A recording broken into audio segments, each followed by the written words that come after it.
Hey guys, welcome back to another Vanguard video. You saw the title, you saw the thumbnail. We're here to talk about Darkseid's Pile. There isn't really too much to discuss with this card. I thought it would have a little bit more of the Nebula order, such as like play from drop or play from soul. But no, it's a pretty straightforward card. So we have Covenant of Wickedness. You perform one of the following. You draw one, soul charge one. Pretty straightforward, no cost. Doesn't use any soul, doesn't use any counterblast, doesn't use any energy. Pretty straightforward card. Again, no play from drop or soul effect, but basically free +2, you draw one and get a free soul. Then the secondary skill is for Youthquake cards that are unreleased, used by Karen in the Youthquake manga. If you have a Vanguard with Paimonius in its card name, search your deck for up to one swordsman of the Demon's Covenant Mizel, call it to rearguard circle, and shuffle your deck. So specifically tutoring a very specific rearguard, probably to go on like the offensive. But the point here is that this card is very generic, easy to get off with Orions. That soul charge 1 basically is the cost that you would play for Orions when placed, other than by a unit's ability. Soul Blast 1, checked out 5. Grab another normal order, so you can grab the same one, or call something out onto your board. And of course you have, Philia, which is your Shenri clone, to just kind of make up a board. Of course you also have other options. You got forward. You also have, if you really needed to, Avarice to tutor this card, but Avarice feels a little bit bad unless you're rushing immediately, because you still have to, call him from hand and then minus one other card from your hand in order to play this card, and then you're bot decking it back afterwards. But I mean, it's still an easy way to tutor out if you need that consistency. And yeah, it's pretty much just another addition to the Darkseid's Pile. So eventually I assume every nation's gonna get this. Technically, JK already has this through Habitable and the Teethful clone that we got as the Skyred Volume 2 promo. But yeah, we're basically just getting like Darkseid's Pile, or sorry, Order Pile for every single deck. And this card doesn't seem too overtuned like the Nebula Knight order, so that's nice to see. And it's pretty straightforward. Again, you have forward, you have Orions, you have lots of easy ways to make a board. And at worst, this is just draw one soul charge just to cycle. And, it's probably going to be good in a Mon. The Dark States ride lines that can't really use this are like Heartluru, Odium, the ones that basically need to play their set orders and normal orders every turn. The new DZ-12, the one that the Skyride member uses, probably won't be able to use this either because they have their normal order that they want to play every turn. So decks you'll probably see this in are just whatever needs to supplement draw and soul charge early.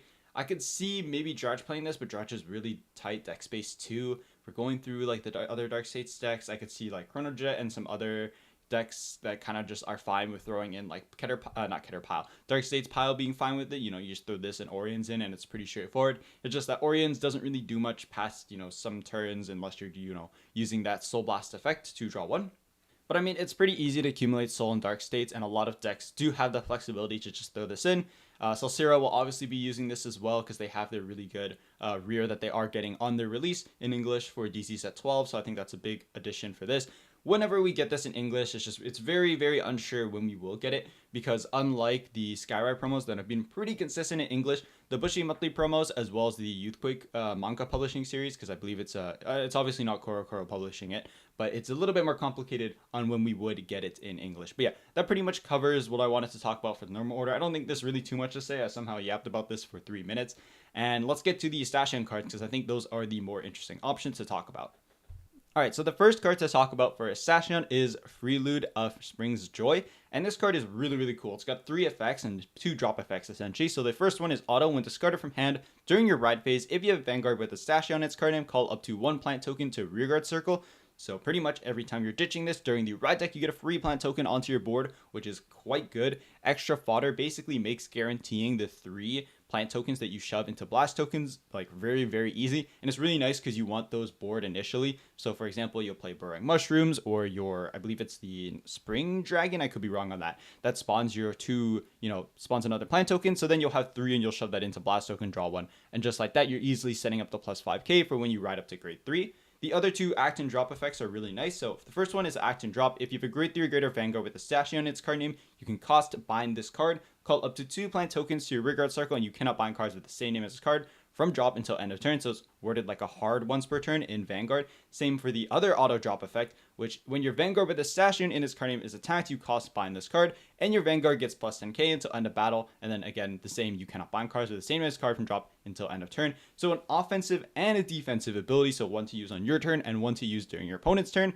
So that definitely wants to encourage you to play 4 of this, and you do have this space. I think you will have to cut some cards. I know some other lists were also playing Hakusei and some other options besides the ones that I talked about in the Estacion release video. But I do think this card is really cool because it's basically encouraging you to get as many of it in drop as possible. And it's really cool because with the auto drop effect, you can also guard with this from hand and then be able to use that effect later. And it's worded for the beginning of battle phase when your Vanguard is being attacked. Oh, sorry, not beginning of battle phase, beginning of attack step before the guard step. So just like Winter Dragon, you do have this effect where you kind of have to, basically decide when you want to use these. Well, for this, it's hard once per turn. Winter isn't. But basically, when you want to use the guard effect before you actually get to the Guardian step and start putting cards onto, the Guardian circle in order to successfully guard. So basically, you want to think ahead of how you want to guard. And I think this is a really cool play style of basically Estacion being rewarded for kind of dumping cards into drop, because you were always going to, put this into, you could also shove this into the blast token as well, and then still blast it out for Estacion's effect, which is also really neat. So just seeing this one card design alone makes me really want to play Estacion on top of like how cool the Vanguard was before. It's just, I don't really have green generics, so it's a little bit harder, especially in terms of like price for newer players as well. But I do think this kind of holds up some flexibility, for the deck, and does do a lot for the deck. Like, you're getting free plant tokens every time you're ditching for Ride Phase once per turn. You can cost bind. You can't use this early, by the way, I'm talking about the second skill in the act and drop. You can't use that early because you do have to be on a grade 3 greater Vanguard with Estacion. Same for the auto drop defensive skill. But throughout the game, on your 3 and 4, that extra 10k shield definitely matters and makes you a lot less kind of like a glass cannon than the deck was before. And again, you do have other really good options to basically cycle through your deck and draw cards, such as like Harvest Elf and whatnot. If you have seen like the Estacion video and look through the deck list, that the deck isn't as glass cannony as you think. Your hand might be low, but you do have a lot of good filter. And again, Estacion gets to check top 5. You can add a PG or whatever you need to like not explode. So I think the deck is still very glass cannony. It's still very aggro, kind of end the game, get as much power as possible. But this really increases your rate of having those 3 plant tokens or 3 fodder basically to guarantee every turn to shove in and power up the blast token before you hit your turn 3. So it's just really big consistency card, and while at the same time it's just giving you defense as well. So it really just rewards you for basically playing the game properly. Like, you just get free plant tokens again for the first Ride Phase effect. Once you hit turn 3, you're getting 2 free plant tokens, and then auto and drop, you're also getting that free defensive ability as well. And on turns in end games where you really don't have a hand or board, this is really just free beaters in your front row when you spawn the 2 plant tokens. And you don't even have to call them to the same column either. You can call them like both to the front row if you really had to in like a really desperate scenario. So the next card to talk about is Valgros of Summer's Expanse. This is another really, really cool Estacion card as well. It's a Forest Dragon Blast, so they are continuing the Forest Dragon, like the dragon theme. Kind of forgot to mention that for the triple rare, but it is what it is.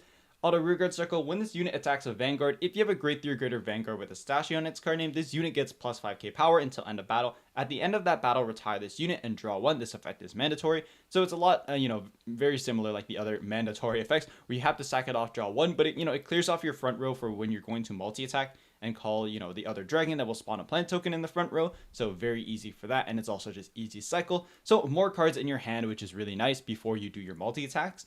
Then it has the auto when put on a Guardian Circle. If you have a blast token, you choose one of your opponent's rear guards, and that unit's original power becomes 5k until end of. What's really nice about this is that you are basically setting your opponent's power to 5. So against multi-attack decks, you are saving yourself at least 10k shield, because let's say like a 10k beater will become 5k, or you'll make it like a 13k rear guard become 5k. This doesn't eliminate any of the power buffs that are going to it, so you're not actually minusing them that much power. But in decks that attack multiple times with a single rear guard, such as Yigma Shot and Bav, you're restanding Happy Toys and Heartluru, blah blah blah blah, it's very easy to get value out of this card, and it's basically free. It's just put on Guardian Circle effect. It's just a little bit awkward since it's a 5k, but you are usually playing like effect fronts or something that kind of do help you just make guarding numbers like a little bit easier, especially for magic numbers that swing, such as like 28, 33, whatnot. That makes things a little bit easier in terms of guarding. So I think this card is really cool. It really just kind of shows that when the Vanguard team really cares about it, they will design really cool cards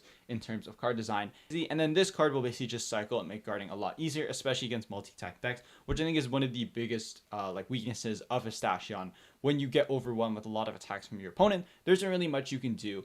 And this also works early as well, so you don't have to wait until your grade 3 Estacion. Simply just put it on Guardian Circle. You get to set an original unit's power to 5. So this can really help in the early game as well before you ride up to grade 3 to not kind of get bum rushed. And especially like there's very few decks that can multi-attack on turn 2. The first one that comes to mind is Mygo, but being able to just -5 essentially to a rare, grade 2 rare is really nice. You could also -5 like a grade 1 as well to basically -5 and kind of help you make magic numbers in terms of guarding, because you can essentially think of this card as 10k shield because you are minusing something to original 5k power. So against like a 10k, it'll go to 5. So this will be, basically put you a 15 to a 5k rear, which is basically putting the 10k gap there, which is really nice.